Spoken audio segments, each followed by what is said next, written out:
আমি তথ্য অবৈধ কাজে কিন্তু যুক্ত ছিলাম স্যার। আমার মানে আপনি আগে কি কি অবৈধ কাজ করতেন? আমি শুধু মাদক সাথে মাদক ব্যবসা করতেন।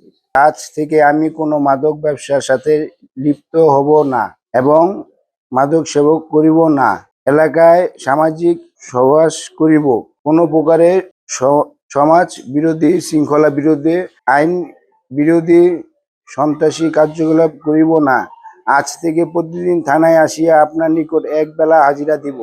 পবিত্র রমজানে এভাবেই আপন হয়ে উঠুক সবাই ইসপির আপন করা স্বাদে। ইসপি আপন করা স্বাদ। এই মাসের 7 তারিখে রানার বাড়িতে আমরা একটি মাদক বিরোধী একটা অভিযান চালাই।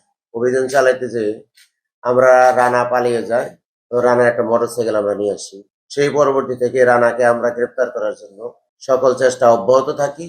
আর গ্রেপ্তার হওয়ার সম্ভাবনা বিদ্যমান আছে দেখে সে আজকে থানায় আসে এবং লিখিতভাবে একটি অঙ্গীকারনামা করে যে সে এলাকায় আর মাদক ব্যবসা করবে না, মাদক গ্রহণ করবে না এবং সমাজে যেন মাদকের প্রকোপ না বাড়ে সেদিকে সে পুলিশকে সহায়তা করবে এবং লিখিতভাবে আরো অঙ্গীকার করে যে প্রতিদিন একবার সে থানায় হাজিরা দিবে।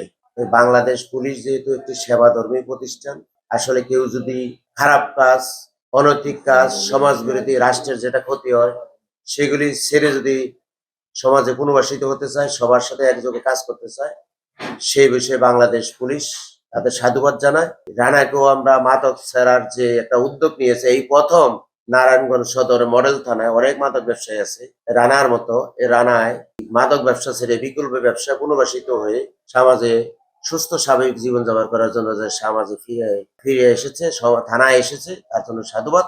এই বিষয়টা আমি তাৎক্ষণিকভাবে জেনে মাননীয় সুযোগ্য পুলিশ সুপার নারায়ণগঞ্জ মহোদয়কে অবহিত করি এবং তিনিও এটা অ্যাপ্রিসিয়েট করেছেন যে কেউ যদি থানায় এসে মাদক ব্যবসা ছেড়ে বিকল্প ব্যবসা গ্রহণ করবে, সমাজ থেকে অনাচার অনৈতিক কাজ দূর করবে। কারণ আপনারা জেনে থাকবেন এই মাদকের কারণে এলাকায় চুরি, ছিনতাই, ডাকাতি, খারাপ ধরনের কাজ বেড়ে চলছে এবং সকল অপরাধের মূল কারণ হলো মাদক। আর যারা মাদক ব্যবসায়ী এই সমাজের জন্য একটি বোঝা, রাষ্ট্রের জন্য একটি ক্ষতিকর দিকে যুব সমাজ নষ্ট হয়ে যাচ্ছে।